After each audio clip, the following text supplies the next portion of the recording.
சசிவர்ணம் சதுர்புஜம் பிரசன்னவதனம் தியாயே சர்வ விக்னோப சாந்தையே. வாக்கு உண்டா நல்ல மனம் உண்டா, வாக்கு உண்டா நல்ல மனம் உண்டா, மாமலரால் நோக்கு உண்டா, மேனி நுடங்காது பூக்கொண்டு தும்பார் தும்பிக்கை யான் பாதம் தப்பாமல் சார்வார் நமக்கு. ஆயக்கலைகள் 64 ஆயக்கலைகள் 64 ஏய உணர்விக்கும் என் அம்மே, தூயே உருப்படி போல் இருப்பாள் என் உள்ளத்தினுண்டே இங்கே வாராது இடர். உலகம் யாவையும் தாமுளவாக்கலும், உலகம் யாவையும் தாமுளவாக்கலும், நிலை பெருத்தலும் நீக்கலும் நீங்களாம். அழகியிலா விளையாட்டுடையார் அவர், தலைவர் அன்னவர்க்கே சரண் நாங்களே. ஸ்ரீ வரதராஜ பெருமாள் குடமிளக்கு விழாவை மிக சீரோடும் சிறப்போடும் எந்த ஊரிலும் இல்லாத அளவுக்கு வெகு விமரிசையாக இந்த புதுமைமிகு புதுப்பட்டி கிராமத்தில் நடத்தி வருகின்ற கோவில் நிர்வாக குழுவினருக்கும், இங்கே பெருந்திரளாக இலக்கியத்திற்காக ராமாயணத்திற்காக அந்த பெருமாளின் அவதாரமான ராமரின் கதையை கேட்பதற்காக இங்கே பெருந்திரளாக குழுமிருக்கக்கூடிய பெரியோர்களுக்கும் தாய்மார்களுக்கும் சகோதர சகோதரிகளுக்கும் இளைஞர்களுக்கும் மேலும் ஆகச் சிறந்த 2 அணிகளைச் சேர்ந்த பேச்சாளர் பெருமக்களுக்கும் இந்த விழா நடப்பதற்கு, இந்த இலக்கிய பட்டிமண்டபம் நடப்பதற்கு மிக மிக காரணமாக இருந்த அன்பிற்குரிய சகோதரர் ஆசிரியர் திரு கனகராஜ் சௌமியா அவர்களுக்கும், திரு சுந்தரமூர்த்தி ராஜி அவர்களுக்கும், திரு ஜவஹர் நிக்கிதா அவர்களுக்கும் மிக அற்புதமாக இந்த ஜீன்ஸ் அமைத்து கொடுத்த, அதாவது நாளை நாடகம் இன்று பட்டிமண்டபத்துக்கே மிக அற்புதமான ஜீன்ஸ் அமைச்சு கொடுத்த jeans company Reddy Ramasamy Reddiyar jeans company Pudupatti ஐயா அவர்களுக்கும், மிக அற்புதமான ஒளி அமைத்து கொடுத்த ஸ்ரீ லதா ரேடியோஸ் பாளையம்பட்டி அவர்களுக்கும் எமது பணிவான வணக்கத்தை கனிவோடு தெரிவித்துக் கொள்வதில் மட்டற்ற மகிழ்ச்சி அடைகின்றேன். இன்றைக்கு ஒரு அற்புதமான தலைப்பு, அதாவது தமிழ்நாட்டிலேயே குடமிளக்கு விழா கும்பாபிஷேக விழாவுக்கு இந்த புதுப்பட்டியில தான் ராமர் பெருமாள் கோவிலுக்கு கும்பாபிஷேகம், பெருமாளின் மகிமையை பேசுவதற்காக முதல் முறையாக கும்பாபிஷேக நாளன்று இந்த ராமாயணத்தை பற்றி, பெருமாளின் அவதாரமான ராமாயணத்தை பற்றி சிந்திப்பதற்காக நாம இருக்கிறோம். அதாவது நிறைய ஊர்ல திருவிழா நடக்குது, திருவிழால என்ன போடுறாங்க அப்படின்னா கவர்ச்சி நடனங்களை போடுகிறார்கள். கவர்ச்சி நடனங்களை போடும் பொழுது நம்ம ஊர் இளைஞர்களை பத்தி நமக்கு நல்லாவே தெரியும். அந்த நடனத்தை போட்டா அந்த இடத்துல 2 பாடல் 3 பாடல் நன்றாக இருக்கும். 4வது பாடலுக்கு சமீபத்தில் ஒரு ஊருக்கு போயிருந்தோம். அங்கே ஒரு கவர்ச்சி நடனத்தை பார்த்து கை கலப்பு ஏற்பட்டது. அந்த மாதிரி இல்லாம அது உணர்ச்சிகளுக்கு, உடலுக்கு தேவையான உணர்ச்சிகளுக்கு ஒரு முக்கியத்துவம் தராமல் நமது சிந்தனைக்கு, ஒரு குடும்பம் நன்றாக இருக்க வேண்டும், ஒரு மனிதன் மனிதனாக இருக்க வேண்டும் என்றால் அதற்கு பெரிதும் காரணமாக இருப்பது நமது சிந்தனை.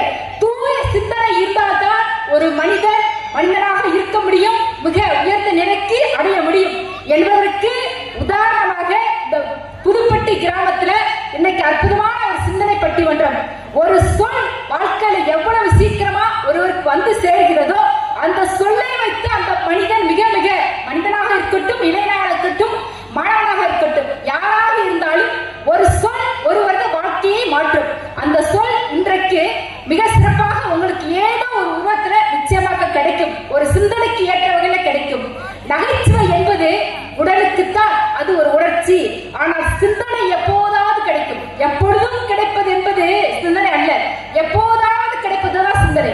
அந்த சிந்தனை இன்றைக்கு மிக சிறப்பாக இந்த குடமிளக்கு கும்பாபிஷேக வேத விற்பனர்கள் அந்த பக்கம் வேதங்களை ஓதுகிறார்கள், தற்பொழுது வேதத்தை முடித்திருக்கிறார்கள்.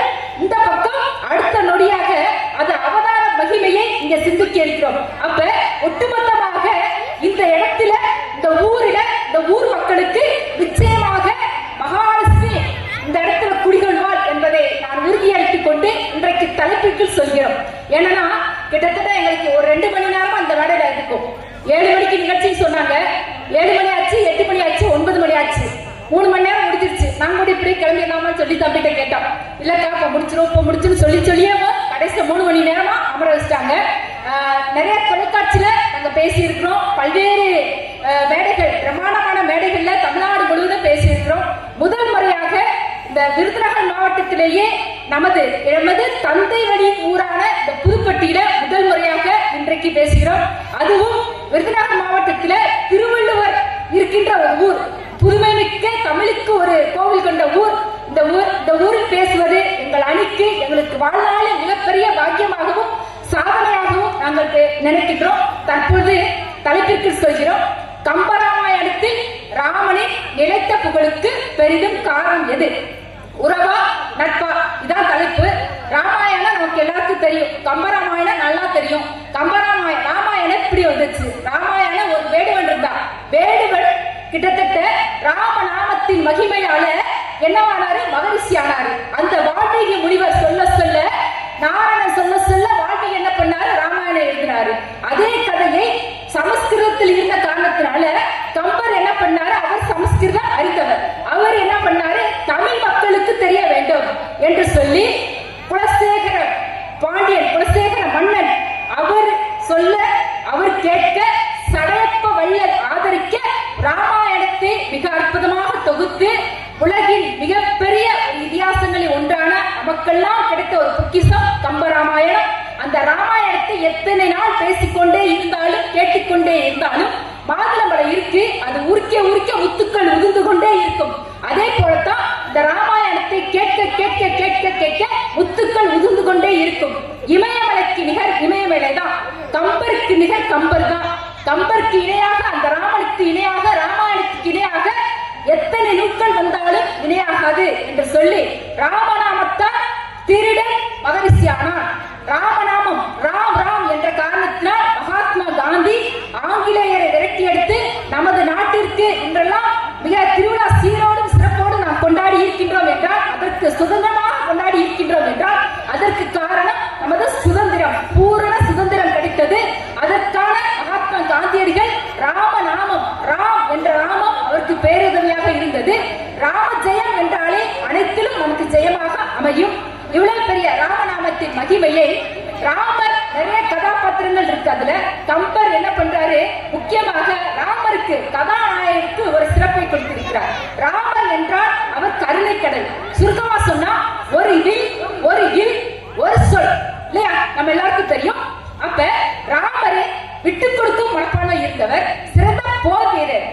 தாயிற் சிறந்த கோவிலும் இல்லை, தந்த சொல் மிக்க மந்திரம் இல்லை என்று சொல்வார்கள். அதே போல தாய் தந்தையரை மதிக்கக்கூடிய ஒரு நபர். கிட்டத்தட்ட ராமனை பற்றி சொல்லிக்கொண்டே இருக்கலாம், நேரம் போதாது. எங்களுக்கு ஒரு நேர வரையறை கொடுத்திருக்கிறார்கள். மிகச்சரியாக 1 மணி நேரத்திற்குள் உங்க அணி முடித்து விட வேண்டும் என்று ஒரு நிபந்தனை விதித்திருக்கிறார்கள். அதனால எல்லாரும் ஒத்துழைப்பித்தால் இந்த நிகழ்ச்சி மிக சீரோடும் சிறப்போடும் இருக்கும். இது சிந்தனை மிக்க ஒரு பட்டிமன்றம். அதாவது நமக்கு வாழ்வுக்கு மிக மிக இன்றைய காலகட்டத்தில் எப்ப பார்த்தாலும் சீரியல் பார்த்து கொண்டே இருக்கும். எங்க பக்கத்து வீட்டுல ஒரு அக்கா முதல்ல தோசை அடுப்பை பத்த வைப்பாங்க, விளம்பரம் வரும். அடுத்த விளம்பரத்துக்கு என்ன பண்ணுவாங்கன்னா போய் என்ன தடவிட்டு வைப்பாங்க, அடுத்து சீரியலை பார்ப்பாங்க. அந்த சீரியல்ல அடுத்த விளம்பரத்துக்கு வந்து தோசைய திருப்பி போடுவாங்க. அந்த தோசைய அடுத்த விளம்பரத்துக்கு போய் எடுப்பாங்க. அப்ப அந்த தோசையை வீட்டுக்காரத்தை வைக்கும் போது என்ன தெரியுமா சொல்லுவாரு? என்னமா தோசை ரொம்ப கறி போயிருக்கே கேட்பாரு. அப்ப நம்ம சொல்றாங்க, உங்க மாதிரிதானே உங்க தோசை இருக்கும், ஏன்னா வீட்டுக்காரருக்கு அறுப்பான், நம்ம தம்பி கனராஜ் மாதிரி வீட்டுக்காரருக்கு அறுப்பான். அதனால அந்த தோசை அப்படி இருக்கு. ஏன் சொன்னவர் என்றால், இன்றைக்கு சீரியல், அதாவது எக்கோ அடிக்கிறது கொஞ்சம் சரி பண்ணுங்க சார், போடுங்க எக்கோ அடிக்கிற மாதிரி, அவுட் போட்டா எக்கோ இருக்கும். சரி, ஓகே, பரவாயில்ல. அதாவது இன்றைய சீரியல் லோகத்துல நம்மளாம் இருக்கோங்க. அந்த சீரியலை குறைக்கணும். நம்ம பெரியவங்க எல்லாருக்கும் தெரியும், அந்த காலத்துல பாவைக்கு தூள் ஒண்ணு இருந்தது இல்லையா, பொம்மலாட்டம் ஒண்ணு இருந்தது.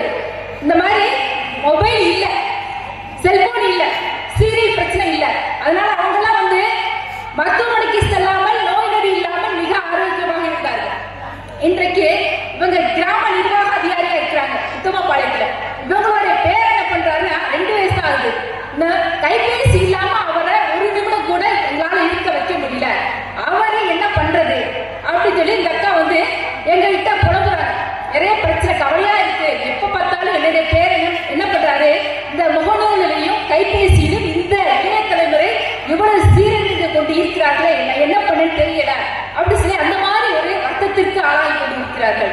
அப்ப நம்ம தலைமுறையை மீட்டெடுக்க வேண்டும் என்றால் அவர்கள் கையிலிருந்து இந்த கைபேசியை கொடுக்க வேண்டும். அடுத்தபடியாக தொலைக்காட்சி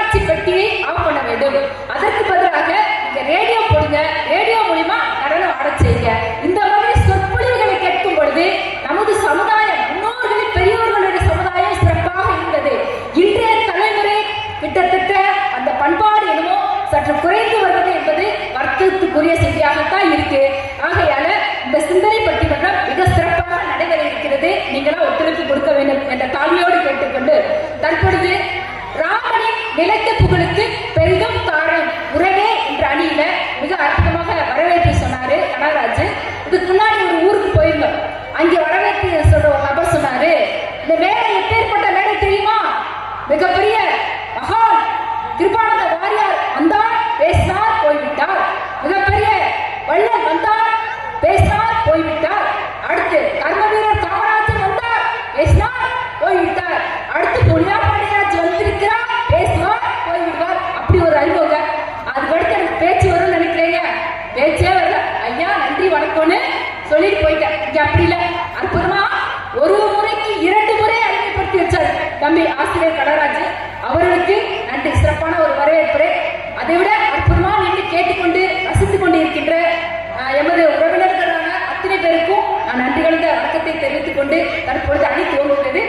இந்த பக்கம் உறவே என்ற அணியில் பேசுவதற்காக அணி தலைவராக கிராம நிர்வாக அதிகாரி குறும்படை இயக்குனர் கவிதா பால்ராஜ் அவர்களை அன்புடன் அழைக்கின்றேன். உறவே என்ற அணியில என்னுடைய பணி கரவொலி மணி ஒலி எழுப்புதல். உங்களுடைய பணி என்னன்னா கரவொலி எழுப்புதல். எங்களுக்கெல்லாம் பேச்சாளருக்கெல்லாம் மிகப்பெரிய பரிசு இது என்று கேட்டால் உங்களுடைய கைத்தட்டு மட்டும்தான். பேச்சாளருக்கும் உங்களுக்கும் ஒருவித ரசனை இருக்கணுங்க. இல்லைன்னா கடைசி வரைக்கும் இங்க பேச்சாளர் மறைச்சுக்கிட்டே தான் பேசுவாங்க. அது எல்லாமே உங்க கையில தான் இருக்கு, பார்த்துக்கோங்க. ஆரம்பிங்க.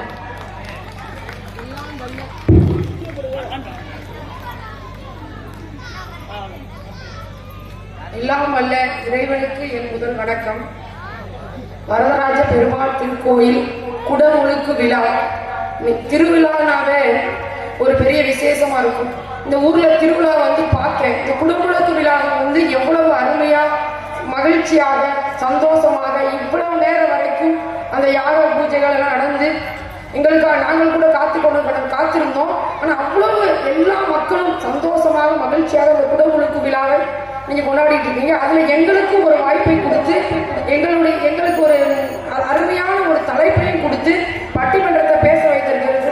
உங்கள் அனைவருக்கும் நன்றி. இந்த விழாவை ஏற்பாடு செய்த விழா கமிட்டியினருக்கும் நன்றி. எங்கள் எதிரே அமர்ந்திருக்கக்கூடிய செல்போனை தொடாமல், இந்த கொஞ்ச நேரம் செல்போனை தொடாம இப்படி உட்கார்ந்து இருக்கதே இன்னைக்கு நாட்டில் நடக்க மாட்டேங்குது. குனிஞ்ச தலையை நிமிடுறதே இல்லை. எல்லாரும் போலீஸ்காரங்கள இருந்து பெரிய பெரிய ஆபீசர் வரைக்கும் குனிஞ்சே தான் இருக்கிறாங்க. ஆனா இந்த கொஞ்ச நேரம் எல்லாரும் சிந்திக்கணுங்கிறதுக்காண்டி நீங்க இப்ப எல்லாரும் உட்கார்ந்து இருக்கிறத பார்க்கும்போது மிகவும் மகிழ்ச்சி. உங்கள் அனைவருக்கும் என் வணக்கம். ராமாயணம்னா முதல்ல என்னன்னு இந்த பசங்களுக்கு தெரியுமா அப்படின்னு தெரியாது. ஏன்னா நம்ம காலத்துல எல்லாம் நிறைய ராமாயணம் டிவி சீரியல் வந்துருச்சு. அதிகமான இந்தியாவிலேயே அதிகமாக சீரியல், அதாவது அதிகமாக டிவியில ஓடுனது ராமாயணமும் மகாபாரதம் மட்டும் என்று சொல்லிவிடும். எத்தனையோ நாடகங்கள் வரலாம் போகலாம். நாளைக்கே ராமாயணம் ஒரு நாடகம் வந்துச்சுன்னா எல்லாருமே பார்ப்போம். இன்னைக்கு சன் டிவில இருக்கு ராமாயணம் போடுறோம். ஆனா ராமாயணத்துல யாரும் பாக்குறது இல்ல. எதை பாக்குறோம்? சுட்டு டிவியை பாக்குறோம், இல்ல பிபிசி சேனலை பாக்குறோம். ஆமா, அது ராமாயணம் அப்படின்னாவே அழகா நடுவர் சொல்லிட்டாங்க. வால்மீகி எழுதினாரு, அதை பார்த்து கம்பர் எழுதினாரு. ஆனா கம்பர் எழுதினதை பார்த்து ஒருத்தர் எழுதினாரு, அதுதான் துளசிதாசர் அப்படின்றவர். ஏன்னா வால்மீகி எழுதுறது சமஸ்கிருதமா இருந்துச்சு. சமஸ்கிருதத்துல இருந்து கொஞ்சம் விரிவுபடுத்தி தமிழ் மொழியில அழகா கம்ப ராமாயணத்தை அழகா கோத்துக்க சோழன் காலத்துல எழுதினாரு கம்பர். அந்த கம்பர் எழுதினதை அழகா பார்த்துட்டு துளசிதாசர் ஒரு ராமாயணத்தை எழுதினார். இந்த 3 பேர் மட்டும்தான் ராமாயணத்தை எழுதியிருக்காங்க. இது எத்தனையோ மொழியாக்கம் பண்ணியிருக்காங்க, நிறைய பேர் இது பண்ணியிருக்காங்க. இப்ப நம்மளுடைய ராமாயணத்துக்கு வந்துருவோம். ராமாயணத்தினுடைய ஹீரோ, ராமாயணத்தின் ஒரு படம்னா ஒரு படத்துல கதாநாயகன் இருப்பார் இல்லையா, அந்த கதாநாயகன் யார் அப்படின்னா ராமன். ராமன் சொல்லலாம், ராமச்சந்திரன் சொல்லலாம், சிவராமன், ஜெயராமன், எத்தனை கல்யாண ராமன். புதுப்பட்டியிலே நிறைய ஜெயராமன் இருக்கும், ஜெயராமன் சந்திரன் இருக்கும், கூட நிறைய ராமசாமி இருக்காங்க. ஆமா, நமக்கு ஜி சமைச்சு கொடுத்தவர ராமசாமி தான். ஜெயராம் பஸ்ல தான் நான் கூட வந்தேன். இப்ப கூட ஜெயராம் பஸ் தானே, அந்த ஜெயராம் பஸ்ல தான் நான் வந்தேன். அதனால கண்டிப்பா நாளைக்கு தேடி வரைக்கும் ஒரு பஸ் டிக்கெட். ஆமா, அந்த அளவுக்கு ராமனுடைய பேர் ராமன் வாழ்ந்த காலம் பல நூற்றாண்டுகளுக்கு முன்பாக. ராமன் வாழ்ந்த காலம் இன்னும் இவ்வளவுதான், இவ்வளவு யுகங்கள் கடந்து வாழ்ந்திருக்கான். ஆனா இன்னைக்கும் ராமன்ற பேர் இங்க கையத்துக்கு சொன்னா தூக்கிடுவாங்க. யாராவது ராமன் இருப்பாங்க, சிவராமனோ சீதாராமனோ ஜானகி ராமனோ இல்ல ஏதோ ஒரு ராமன் இருந்திருப்பாங்க. அந்த அளவுக்கு நம்மளோட இணைஞ்சு இருக்கிறது அந்த ராமன். அந்த ராமனுக்கு இப்ப கூட அயோத்தியில ஒரு அழகான கோயில் கட்டியிருக்காங்க. மிக மிக ஒரு ஒரு மிக சிறப்பு. நமக்கு இந்தியாவில் கண்டிப்பா அப்படி ஒரு கோயில் கண்டிப்பா தேவைதான். அதெல்லாம் வரவேற்கக்கூடிய ஒண்ணு. இப்படிப்பட்ட ராமனுடைய புகழுக்கு காரணம் யாரு? புகழுக்கு யாரு காரணம்? ஒரு குடும்பத்துல இருக்கவங்க தானே காரணமா இருப்பாங்க. வேற யாரும் வெளியில இருந்து காரணமா இருக்க முடியுமா? ராமனுடைய புகழுக்கு அவனுடைய தாய், தந்தை, சகோதரர்கள், மனைவி அவங்கதான் காரணம். எப்படி சொல்லலாம் அப்படின்னா, முதலாவதாக தாய் எடுத்துக்கொள்வோம். ராமனுக்கு எல்லாருக்கும் ஒரு தாய் அப்படின்னா ராமனுக்கு 3 தாய். பெற்ற தாய் கோசலை, வளர்த்த தாய் கைகேயி, சுமித்திரையும் லட்சுமணனோட அம்மா. அப்ப அவங்க 3 பேருமே ராமன் மேல அவ்வளவு அன்பு கிடைத்து 3 பேருமே சோறு ஊட்டி பால் ஊட்டி வளர்த்த பிள்ளை ராமன். அப்ப எப்படிப்பட்ட ஒரு தாய் சொல்ல தட்டாம வளர்ந்தார். இப்ப ராமன் கைகையை எல்லாரும் குற்றம் சொல்றாங்க. கைகையினாலதான் ராமன் காட்டுக்கு போனாரு, கைகையினாலதான் ராமன் காட்டுக்கு போனாரு. ஆனா கைகையினாலதான் இந்த ராமாயணம் உருவாச்சு. இந்த ராமன் 14 வருடங்கள் காட்டுக்கு போகணும், போகாம அரியணை ஏறி இருந்தாருன்னா அவருக்கு மிகப்பெரிய ஆபத்து நடந்திருக்கும் அப்படிங்கிறத கைகைக்கு முன்கூட்டியே தெரியக்கூடியவர். கைகை ஒரு சாதாரண ஒரு பெண் கிடையாது. அவங்க வரக்கூடிய காரணங்கள் இதெல்லாம் தெரிஞ்சு கொள்ளக்கூடிய ஒரு பெண். அதனாலதான் ராமன் மேல பக்தி இருந்ததால தசரதன்ட்ட வரன் கேட்டு 14 வருடங்கள் இதுக்கு போனாங்க. அம்மா அப்பா சொல்ற கட்டவே மாட்டாரு. தசரதன் என்ன சொல்றாரோ அதை கேட்பாரு. அதனாலதான் அப்பா சொன்ன உடனே இதுக்கு போனாரு, காடுக்கு போனாரு. அடுத்து சீதா மனைவி ராமன் தேடிய சீதை அப்படிதான் சொல்றோம். ராமன் வில்ல முறிச்சு சீதாவை ஜனகனின் மகளை திருமணம் செய்யறாரு. சீதா எப்படிப்பட்டவர்? அவளை ராவணன் கடத்திட்டு போயிடாரு. கடத்திட்டு போய் அங்க இலங்கையில போர் நடந்திருக்கு. முதல் சீதா முதல்ல ராமேஸ்வரத்துலதான் இலங்கையிலிருந்து மீட்டு போரெல்லாம் முடிஞ்சு கொண்டு ராமேஸ்வரத்துலதான் வச்சு சீதாவை அக்னி பிரவேசம் பண்ண சொன்னாங்க. ஒரு பத்தினி பெண் அப்படின்றத அந்த அக்னியில குதிச்சு நிரூபிச்சு இந்த தமிழக மக்களுக்கு இந்தியா முழுவதுக்குமே சீதா ஒரு புகழுக்கு காரணம் கண்டிப்பா ராமனுடைய புகழுக்கு காரணம் சீதாவும் ஒரு பொண்ணு தான்.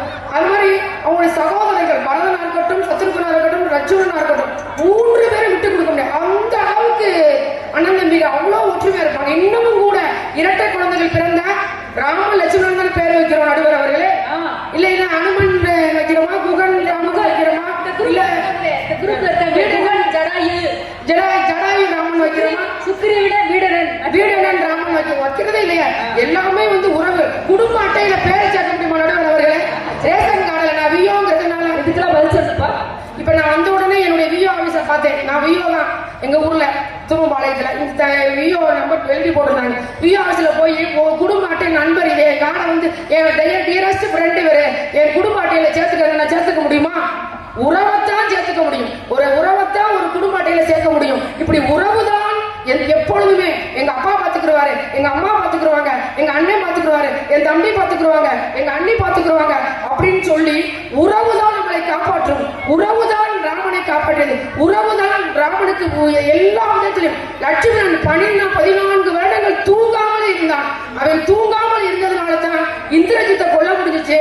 இந்திரஜித் அந்த மாதிரி தூங்காம யார் இருக்க முடியும்? அந்த லட்சுமணனுடைய தூங்காம இருந்து அது மாதிரி பரதன் பாருங்க, ராமனுடைய காலடியை வச்சு அரியணையில அயோத்தியில ஆட்சி செஞ்சிருக்கான். அந்த அளவுக்கு யார் மேல பாசம்? அண்ணன் மேல பாசம்.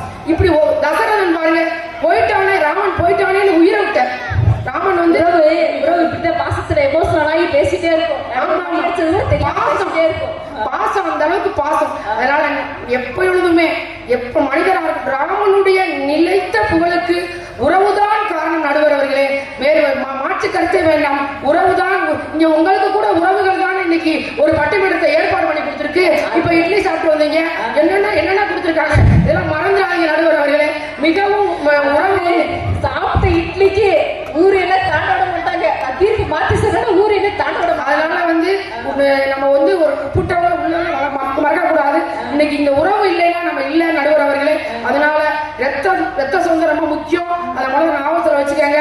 நடுவர் வந்து ராமனின் நிலைத்த புகழ், நீடித்த புகழ், எல்லா புகழுக்கும் காரணம் அவருடைய குடும்ப உறுப்பினர்கள் மட்டுமே, அவருடைய உறவுகள் மட்டுமே என்று சொல்லிக்கொண்டு வாய்ப்பளித்ததுக்கு நன்றி கூடி விடைபெறும். நன்றி, வணக்கம். சபாஸ். அதாவது கவிதா பாரராஜ் வந்து மிக ஆவேசப்பட்டு ராமனின் நிலைத்த புகழுக்கு உறவுதான் காரணம், உறவு இல்லைன்னா எதுவுமே இல்லை, நட்பால ராமனுக்கு நிலைத்த புகழ் கிடைக்கவில்லை, உறவுனால்தான் ராமனுக்கு நிலைத்த புகழ் கிடைச்சது. அது கூடையே சேர்த்துக்கிட்டாரு. அதாவது பழமொழி சொல்றாங்கல்ல, நெல்லுக்கு பாயிரு புல்லுக்கும் சேர்த்து பாயணும் அப்படின்னு சொல்லிட்டு, நான் சாப்பிட்ட இட்லிக்கு கூட கரெக்டா யாவும் சொல்லி ஒரு இதை வேற சொல்லி இருக்கிறாரு. இதுக்கெல்லாம் பதில் சொல்லணும். மிக அருமையா பேசியிருக்கிறாரு. எப்பயுமே இந்த மாதிரி தலைப்புல சாதாரண பேசுவாங்க, குடும்ப தலைப்புல ஆனா பெண்ணா, கணவனா மனைவியா, நட்பா உறவா சொல்லி சாதாரண தலைப்புல பேசுறது அது வேற செய்தி. இந்த மாதிரி நகைச்சுவையோட, அதாவது தமிழில கலைகளில் முத்தமிழ் இருக்கு, இயற்கலை, இசைக்கலை, நாடகக்கலை. இயற்கலை என்பது இந்த பட்டிமண்டப கலை. ஆதி காலத்திலிருந்தே இந்த பட்டிமண்டப கலை இருக்கு. இந்த பட்டிமண்டப கலையில இந்த சங்க இலக்கியங்களிலிருந்து, காப்பிய இலக்கியங்களிலிருந்து இலக்கிய தலைப்பை எடுத்து பேசுபவர்கள் இன்றைக்கு மிக மிக மிக குறைவாக இருக்கிறார்கள். அதையும் மிக தைரியமாக எடுத்து நடத்தி இருக்கிற கனகராஜ் அவர்களுக்கு மீண்டும் மீண்டும் நாங்கள் நன்றி சொல்ல கடமைப்பட்டிருக்கிறோம். பேச்சாளர்கள் பேசுவது என்பது அதுவும் தமிழ்நாட்டிலேயே விரல் விட்டு எண்ணக்கூடிய அளவில் தான் இருக்காங்க. இன்னைக்கு மிக சிறப்பான ஒரு தலைப்பு. இந்த பக்கம் இவருக்கு உங்கள் சார்பாக நன்றியை தெரிவித்துக் கொண்டு, இந்த பக்கம் என்னங்க உங்க ராமனுக்கு உறவு இல்லைங்க, உங்க ராமனுக்கு நட்பாலதான் நிலைத்த புகழ் கிடைத்தது என்று பேசுவதற்காக அணியின் தொடக்க பேச்சாளர், பொறியாளர், மிக சிறப்பாக பேசக்கூடியவர், தொலைக்காட்சியில பேசியிருக்கிறாரு, பல்வேறு கல்லூரிகளில் பேசியிருக்கிறாரு. இன்றைக்கு முகநூலிலும் சமூக வலைதளங்களில் யூடியூப்ல பாத்தீங்கன்னா இவர் தான் மிக அற்புதமாக நிறைய பேசிக்கொண்டே இருப்பார். அந்த சிறப்பு வல்லமைப்படுத்த தம்பி கிருஷ்ணகுமார் அவர்களை அன்புடன் அழைக்கின்றேன்.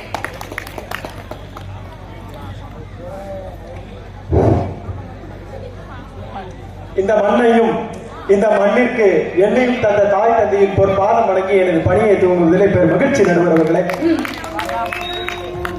என் அன்புக்கினிய நட்பு சொந்தங்களே, நட்புகளே, பாத்தீங்களா நடுவர் அவர்களே, நட்பே சொன்ன உடனே எத்தனை ஆரம்பிக்கும் போது என்ன சொல்லி ஆரம்பிச்சோம்?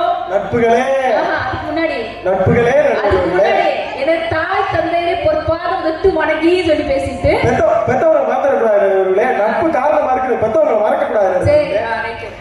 இந்த ஊருக்கு வந்தாச்சு அப்படின்னா அந்த புதுப்பட்டியை பத்தி இந்த ஊரினுடைய அருமை பெருமையை சொல்லியே ஆகணும் நடுவர்களே. வடநதியும் குடநதியும் மருவும் இடமதியும் பாகவர் கவுண்டையன் என பெயர் அமைந்த மேல பெருக்காசி அப்படிங்கிற ஒரு பெருமை வந்து இந்த ஊருக்கு இருக்கு நடுவர்களே. இந்த ஊர்ல எல்லாம் பாத்தீங்கன்னா திருவள்ளுவருக்கு கோயில் இருக்கு நடுவர்களே. இப்படி பல்வேறு சிறப்பம்சம் கொண்ட இந்த ஊர்ல ஸ்ரீ வரதராஜ பெருமாள் திருக்கோவில் அமைந்திருக்கக்கூடிய மகா கும்பாபிஷேக விழாவில நம்ம சிறப்பு பட்டிமன்றத்துல பேசுறது ரொம்ப பெருசு நடுவர். இந்த வரதராஜ பெருமாள் கோவிலுக்கும் ஒரு வரலாறு இருக்கு. கிட்டத்தட்ட இந்த கோவில் 17ஆம் நூற்றாண்டுல கட்டப்பட்டது. அதுக்கப்புறம் 18ஆம் நூற்றாண்டு, 19ஆம் நூற்றாண்டு, 20ஆம் நூற்றாண்டு, 21ஆம் நூற்றாண்டுக்கு வந்துருச்சு. அத்தனை தலைமுறைகளும் அந்த கோவிலை எடுத்து கட்ட வேண்டும் என்று தோணவில்லை. தற்பொழுது இருக்கின்றவர்களுக்கு தான் இந்த கோவிலை எடுத்து நடத்த வேண்டும், இந்த மாதிரி விழாக்கள் நடத்த வேண்டும் என்று தோன்றுகிறது என்றால் இது வரலாற்று மிக்க சிறப்பு தானே? கண்டிப்பாக நடுவர் அவர்களே, இந்த வரலாற்றுல அதாவது வரதராஜ பெருமாளுடைய மகா கும்பாபிஷேக விழாவில நம்ம பெருமாளை பத்தி பேசினாலும் சிறப்பு, பெருமாளை பத்தி கேட்டாலும் சிறப்பு, பெருமாளை பத்தி உச்சரிச்சாலும் சிறப்பு அப்படின்னு சொல்ற மாதிரி இன்னைக்கு கம்பராமாயணத்துல தலைப்பெண்ணு நடுவர் அவர்களே. ஆமா நடுவர் அவர்களே, வர்ற வழியில எல்லாம் சாப்பிட்டது வந்தாங்க, டீயை கொடுத்தாங்க, சாப்பிட்டாங்க, தூக்கமே வந்துருச்சு நடுவர் அவர்களே.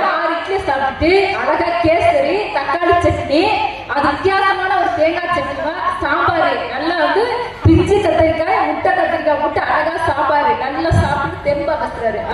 நடுவர் அவர்களே, கம்பராமாயணத்தில் ராமனுடைய நிலைத்த புகழுக்கு காரணம் என்ன அப்படின்னு கேட்டா, அருமை அம்மா இவ்வளவு நேரம் வசனம் எல்லாம் பயங்கரமா பேசுனாங்க. தாய் இல்லையா, புள்ள இல்லையா, நாங்க பாசம் காட்டலையா, பூரா வேஷம் நடுவர்களே. இந்த கூட்டமே பாத்தீங்கன்னா வேஷம் சினிமாக்காரங்க, குறும்பட இயக்குனர் பாருங்க, பூரா கலக்கலமா மேக்கப் போட்டு உட்காந்துருக்காங்க நடுவர்களே. பூரா வேஷம் தான், எதுவுமே பாசம் கிடையாது. பூரா வேஷத்தை போட்டு வந்து உட்காந்துருக்காங்க நடுவர்களே. நடுவர்களே, இன்னைக்கு வீட்டுல நடக்கக்கூடிய சூழ்நிலை தெரியுமா? யாருக்கா சூழ்நிலை தெரியுமா? ஆண்ட்ராய்டு போனீங்க அவங்க அடிச்சு சேர்த்துட்டு இருக்காங்க. இன்னமும் நட்பு எப்படி இருக்குமா தெரியுமா நடுவர்களே? எப்படி இந்த புதுப்பட்டி வந்த உடனே அண்ணன் கனகராஜ் அப்படிங்கிற ஒருத்தர் இருக்காரு. சரி. அவருடைய குகன் மாதிரி தேடு மீன் கொடுத்த மாதிரி நம்ம எல்லாத்துக்கும் இட்லி கொடுத்தாரா? சாப்பிட்டீங்களா நடுவர்களே? சாப்பிட்டு போட்டுட்டு இப்படி உறவே மறுபடியும் பேசுறீங்க என்ன நடுவர்களே நியாயம்? ஆனா நீங்க 2 பேர் எங்கே வேணாலும் வாழ்வீங்க. அடுத்த பட்டிமன்றத்துக்கு நீங்க தான் வருவீங்க. 40 நாள் மண்டல பூஜைக்கு உங்க பட்டிமன்றம் முக்கியா உறவு சொல்றீங்க. கனகராஜ் என்ன ஒரு பக்கம் ராமனுக்கு உறவு சொல்றீங்க, இந்த நீ கனகராஜ குகன்னு சொல்றீங்க. சிறப்புயா நடுவர்களே. அதாவது இன்னைக்கு இருக்கு நடைமுறை சூழல்ல நம்மளுடைய குழந்தைகளுக்கு ராமாயணம் அப்படிங்கிற ஒரு பெரிய விஷயம் கிடைக்கிறது இன்னைக்கு நம்ம எல்லாம் கொடுத்து வச்சிருக்கணும் நடுவர்களே. என்ன அப்படின்னா ராமாயணத்தை இன்னைக்கு கேட்கறதும் கிடையாது, ராமாயணத்தை பேசுறதும் கிடையாது நடுவர்களே. அப்படிப்பட்ட சூழ்நிலையில இந்த புதுப்பட்டியில ராமனை பத்தி பேசணும் அப்படிங்கிற ஒரு மேடை அமைச்சு இன்னைக்கு நமக்கெல்லாம் ஒரு வரவேற்பு கொடுத்துருக்காங்க அப்படின்னா அதுக்கு ஒரு ஊர் மக்கள் ஆகிய நட்பு உறவுகளுக்கு தான் நம்ம முதல் கைத்தட்டை கொடுக்கணும் நடுவர்களே. நடுவர்களே இன்னைக்கு நம்ம நிறைய விஷயங்களை எடுத்துக்கொண்டே போகலாம் நடுவர்களே. இந்த நம்மளுடைய ராமாயணத்துல நட்பு உறவுகள் அப்படின்னு பார்த்தோம்னா அதுதான் அதிகம் நடுவர்களே. அம்மா முதல்ல சொன்னாங்க கையை இருந்தா நடுவர்களே. பெத்ததாய் என்ன செஞ்சிருக்கணும்? பெத்ததாய் என்ன நடுவர்கள் செஞ்சிருக்கணும்? ஏதோ ஒரு தாயோ இல்ல இந்த சூழ்நிலையில அவன் தாயும் சொல்லலாம் நடுவர்களே, பேய் தான் சொல்லணும். என்னன்னா யாராவது ஒரு பிள்ளைய காட்டுக்கு வனவாசம் போய் யாராவது சொல்லுவாங்களா நடுவர்களே? 14 வருஷம் ஒரு பிள்ளைய பெத்தவங்க என்ன செய்வோம்னா பிள்ளை உருப்படாம போகுது அப்படின்னா வீட்டை விட்டு விரட்டிடுவோம். இன்னைக்கு எத்தனையோ பேர் வீட்டை விட்டு போனவங்க தான் இளையராஜாவாகவும் பாரதி ராஜாவாகவும் சூப்பர் ஸ்டார் ரஜினிகாந்தாவும் இருக்காங்க. அந்த இளையராஜாவும் பாரதி ராஜாவும் ஆகுறதுக்கு அதுக்கு எங்க நட்பு தான் நடுவர்களே இருக்கு. நட்புங்கிறத எத்தனை கைத்தட்டு வருதுங்க. நாங்க உனக்கெல்லாம் வெட்கம் ஆனா சூடு சொல்றேன் இல்லையா, வேலை வெட்டி போகாம வெட்டி அதாவது அப்பா காசுல உட்கார்ந்து சாப்பிடுறேன் ஒரு ரோசமே இல்லையா அப்படின்னு திட்டுனாதான் உங்களுக்கு ரோசம் வரும். அதுக்காக நடுவர்களே வெக்கமான சுடுன்னு சொன்னீங்களா, இது எல்லாமே என் நண்பன் சொல்லுவாங்க. மச்சான் தட்டி விட்டு செதற விடு நடுவர்களே. இதெல்லாம் காசு கொடுத்து கூட்டு வந்துட்டோமா? காசு கூட்டு கூட்டு வர கூட்டம் நடுவர்களே, தானா வந்து கூட்ட நடுவர்களே. இப்படி பல்வேறு சூழ்நிலைகள்ல நம்மளுடைய ராமாயணத்துல பெரிதும் இடம்பெறது அப்படின்னு பார்த்தோம்னா நட்பு தான் நடுவர்களே. இப்ப நான் கதைக்குள்ள வர நடுவர்களே. அதாவது ராமாயணத்துல கையை நீ காட்டுக்கு போ அப்படின்னு சொன்னோடனே இன்னைக்கு எத்தனை வீட்டுல அவங்க தம்பிமார்கள் வந்து உடல் போறாங்க நடுவர்களே. அவனுக்கு ஒரு வேலைக்கிழமை இல்லை அப்படின்ட்டு தம்பிமார்கள் சொல்லக்கூடிய சூழ்நிலை தான் இருக்கு நடுவர்களே. ஆனா அந்த காலத்துல ஒரே ஒரு தம்பி போனா, இன்னைக்கு நம்ம கூப்பிட்டா இளைய இந்த ரோட்ல நிக்கும்டா இளைய வந்து பிக்கப் பண்ணிக்கடா அப்படின்னா இவன் கிடையாது அவன் போதில்ல அவனுக்கு ஒரு வேலையே இல்லை அப்படின்னு சொல்ற மட்டும் தான் இருக்கு. இதே இதுல நம்மளுடைய புகழ் மாதிரி நம்ம கனகராஜ மாதிரி அண்ணன் ஒருத்தர் இருந்தாருன்னா உடனே வைக்கத்துக்கு பஸ் ஸ்டாப் கொடுத்துருவாங்க. வீட்டுக்காரமா நீ என்ன குகன்னு சொல்லிட்டு இருக்காங்க, இப்ப ஊர் வேலை செஞ்சுட்டு இருக்க, வீட்டு வேலை ஒண்ணுமே செய்ய மாட்டேன், வேலைக்கு போகல அப்படின்னு சொல்லிட்டு நாளைக்கு வீட்டுக்குள்ளே விட மாட்டாங்க. அப்படியெல்லாம் இல்லை நடுவர்களே. அதாவது இந்த இடத்துல நீங்க இன்னொரு பதிவை ஞாபகப்படுத்திட்டீங்க நடுவர்களே. எப்படி அப்படின்னா அந்த காலத்துல ராமாயணத்துல நடுவர்களே ராமருக்கு கூட சீதை உடன் போயிருப்பாங்க. இன்னைக்கு எத்தனை வீடுகள்ல சீதை கூட போறாங்க. ஆமா அந்த ஆளுக்கு ஒரு வேலை இல்லை, வெட்டி ஆளு எப்ப பார்த்தாலும் அங்க போயிட்டு அங்க வா இங்க போயிட்டு இங்க வா என்னத்தையாவது பேசிட்டு இருப்பாங்க. இன்றைய நடைமுறை சூழல்லாம் அப்படி கிடையாது நடுவர்களே. நல்லா சிந்தித்து பார்க்கணும் நடுவர்களே. இன்றைய சூழல்ல கம்பராமாயணத்துல பெரிதும் சிறந்திருப்பது எங்களுடைய நட்பு தான் நடுவர்களே. இறுதியாக ஒரே ஒரு வார்த்தையை சொல்லி நான் நிறைவு செய்கிறேன் நடுவர்களே. இதோட முடிச்சுக்கிறேன் நடுவர்களே. நடுவர்களே அதாவது கம்பராமாயணத்துல புகழை பத்தி நிறைய புகழை பத்தி சொல்லியிருப்பாங்க, அனுமனை பத்தி சொல்லியிருப்பாங்க நடுவர்களே. நம்ம மகாபாரத இந்த கம்பராமாயண புராணத்திலே பார்த்துக்கிட்டோம்னா கடைசி வரைக்கும் அவரு வனவாசம் முடிச்சு பட்டாபிஷேகம் செய்யற வரைக்கும் கூட 7 நண்பர்கள் வந்திருப்பாங்க நடுவர்களே. அந்த நண்பருடைய பெருமையை தான் இன்னைக்கு நம்ம கம்பராமாயணமா போட்டோம் நடுவர்களே. இதை நான் என்ன சொல்ல வரேன் அப்படின்னா இறுதியாக எங்களுடைய நட்பாக வந்திருக்கக்கூடிய இந்த உறவுகள் என்றும் இந்த பட்டிமன்றம் நடுவர்களே இன்னும் பல பட்டிமன்றம் புக்கிங் இருக்கு, எந்த பிரச்சனையும் கிடையாது. அதாவது 48 நாளுக்கு கும்பாபிஷேகம் நடந்து முதல் நாள்ல இருந்து 48 நாள் மண்டபப்படி வரைக்கும் நீங்க 48 நாள் 48 தரத்துல ராமாயணத்தையும் பேசிட்டு ராமாயணத்தை மகாபாரதத்தையும் பேசுவாங்க. தாத்தா அப்பதே சொல்லிட்டாரு நடுவர்களே. என்ன சொல்றாரு? இந்த பையன் அப்பதே முடிச்சு சூப்பரா பேசுறா, இவனை அடுத்த பட்டிமன்றத்துக்கு பிக்ஸ் பண்ணிடுவோம்டா.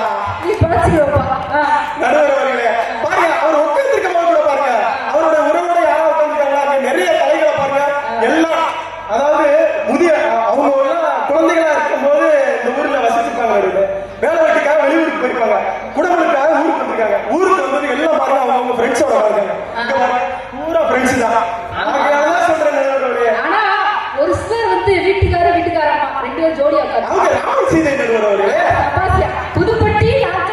சீதை.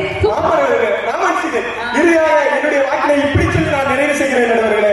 நட்பே துணை, நட்பே துணை, நட்பே துணை என்று கம்பராமாயணத்தில் ராமனின் இளைத்தவர்களுக்கு பெரிதும் காரணம் நட்பே, நட்பே, நட்பே என்று சொல்லி நல்ல ஒரு வாய்ப்பிற்கு நன்றி பாராட்டி விடைபெறுகிறேன். நன்றி, வணக்கம் நண்பர்களே. மிக சிறப்பாக பேசியிருக்கிறாரு. போட்டாச்சா?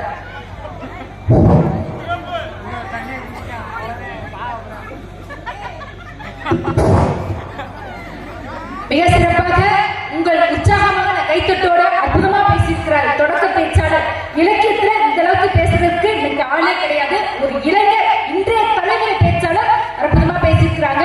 எடுத்து கூற நேரம் இல்லாத காரணத்தினால உங்கள் சார்பாக அவருக்கு ஒரு உரத்த கரவழி கொடுத்து விட்டு அடுத்த பக்கம் இந்த அணியில ராமனின் நிலைத்த புகழுக்கு உறவுதான் காரணம். நீங்க என்னதான் கனகராஜர் புகழ் என்று சொன்னாலும் எங்கள் ராமனுக்கு நிலைத்த புகழுக்கு உறவினால்தான் அவர் இன்னைக்கு நினைச்சிருக்கிறார் மக்கள் மனதில் என்று பேசுவதற்காக அந்த அணிக்கு அணி சேர்ப்பதற்காக வரதராஜ பெருமாள் கோவில் தேனியில விசுவாசபுரத்துல வரதராஜ பெருமாள் கோவில் குருக்களின் மகள் திருமகள் டாக்டர் ரம்யா அவர்கள் வருகிறார். உங்கள் உரத்த கரவொலியோடு.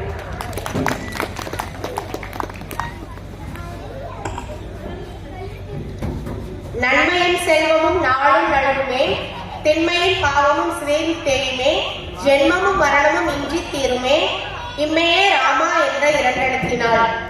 வரம் தரும் ஸ்ரீ வேங்கட வரதராஜ பெருமாள் திருக்கோவில் திருக்கோவில் நிர்வாகத்தினருக்கும் ஊர் பொதுமக்களுக்கும் எனதடியின் உறவுகளுக்கும் எதிரடியின் நட்புகளுக்கும் நடுவர் பெருந்தகை உள்ளிட்ட பேரவைக்கும் என் இனிய மாலை வணக்கத்தை தெரிவித்துக் கொள்கிறேன். நடுவர் அவர்களே, இன்றைய தலைப்பு ராமனின் நிலைத்த புகழுக்கு காரணம் உறவா நட்பா?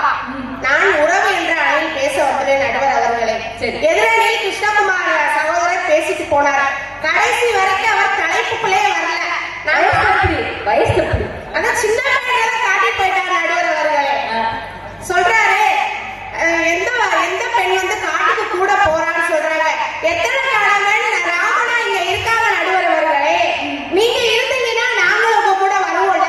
யார் அப்படி சின்ன பையன் தான் நடுவர் அவர்களே. இவர் பேச நீங்க கண்டுக்கிறாங்க. எப்பயுமே நம்மளுக்கு துணையா இருக்கிறது உறவுதான் நடுவர் அவர்களே. நமக்கு இல்ல, ராமனுக்கு துணையா இருக்கு உறவுதான் நடுவர் அவர்களே. ராமனுக்கும் சரி நம்மளுக்கும் சரி கம்பராமாயணமே உறவால் மிளிர்ந்த காவியம் தான் நடுவர் அவர்களே. சகோதரனா, அண்ணனா, அண்ணியா, அப்பாவா, அம்மாவா, சகோதர பாசம் எல்லாத்தையும் மிஞ்சின ஒரு காவியம் தான் அந்த மகாபாரதம் நடுவர் அவர்களே. ராமாயணம். இப்படித்தான் உறவு என்ன செய்யும்? உறவை பத்தி சரி, எப்பயுமே சின்ன பையன்றாங்க. கிருஷ்ணகுமார் காமிச்சதே நம்ம இருக்கிறாரு. இப்போ ஆண்ட்ராய்டு போன்ன்றாங்க. இப்ப இவர் என்ன சொல்றாரு, ராமாயணத்தை இப்ப யாருமே பாக்குறது அப்படிலாம் இல்ல நடுவர்களே. சின்ன பசங்க இன்னும் கார்ட்டூன்லயும் எல்லாமே கிருஷ்ணாவும் ராமாயணம் தான் நடுவர் அவர்களை பார்த்துட்டு இருக்காங்க. நாங்க புதுப்பட்டியில இதே விசுவாசபுரத்துல ராமாயண பட்டிமன்றம் போட்டோம். அற்புதமான கூட்டம். புதுப்பட்டி மாதிரி அங்கே அற்புதமான மக்கள். அவங்க கோவில போட்டோம். வைகுண்ட ஏகாதசி அன்னைக்கு ராமாயண பட்டிமண்டபம் அங்க போட்டோம். அவ்வளவு ஒரு வரவேற்பு, அவ்வளவு ஒரு, அதாவது வாரமாக இந்த மாதிரி தலைப்பு எங்களுக்கு போடுங்கள் என்று அந்த கோவில் நிர்வாகத்திலிருந்து வாரமாக எங்களுக்கு வந்து அலைபேசி மூலமாக எங்களுக்கு வந்து கேட்டுக்கொண்டே இருக்கிறார்கள். எங்களுக்கு தான் வந்து சனி ஞாயிறு மட்டும்தான் வெளியில நாங்க செல்ல வேண்டும் என்ற சூழல் இருக்கிற காரணத்தினால நாங்க போகாம ஒவ்வொரு ஊரா எங்களால நேரம் மிக குறைவாக இருக்கு. அதனால நாங்க வந்து அடுத்த வைகுண்ட ஏகாதசிக்கு இல்ல கோகுலாஷ்டமிக்கு தான் வருவோம் என்று நாங்க சொல்லியிருக்கிறோம். அதே போல புதுப்பட்டியில இந்த ராமாயண பட்டிமன்றம் இவ்வளவு விமரிசையாக அங்க வந்து இங்க அமரும் போது யாருமே இல்லை. இந்த மைக் மட்டும் தான் இருக்குது. இந்த மைக்கு யாருமே இல்லை. நாங்க என்ன நினைச்சோம், தம்பி கனராஜ் இருந்தாரு, அவரை உட்கார வச்சு நம்ம மட்டும் பேசிட்டு அப்படியே போயிடலாம், கார் இருக்கு அப்படியே போயிடலாம் நினைச்சோம். ஆனா கொஞ்ச நேரத்துல கிட்டத்தட்ட ஒரு 500 பேர் இங்க வந்து குழுமி இருக்கிறீர்கள் என்றால் அது இந்த ராமாயணத்துக்கு கிடைத்த வெற்றி என்று நாங்கள் சொல்லியிருக்கிறோம். ஆசைப்பட்ட எல்லாத்தையும் காசு இருந்தா வாங்கலாம், அம்மாவை வாங்க முடியுமா? இந்த உறவு எப்படி நடுவர் அவர்களே? காசு இருந்தா வருவாங்க. காசு இருந்தா 4 பேர் வாடா மச்சான் சேர்ந்து தண்ணி அடிப்போம் அப்படின்னு சொல்லுவாங்க நடுவர். நம்ம உறவு அப்படி கிடையாது நடுவர்களே. தானாடா விட்டவன் தன் சதையாடும் நடுவர் அவர்களே. ராமன்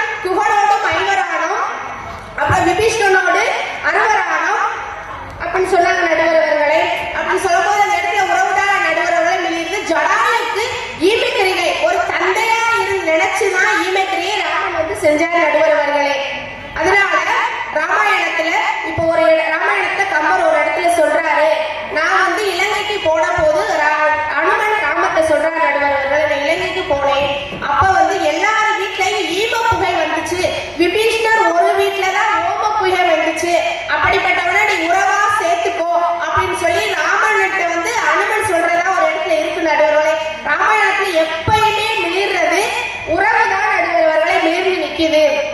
கங்கை கரையில கிடைச்சா புகழா இருக்கட்டும், பம்பை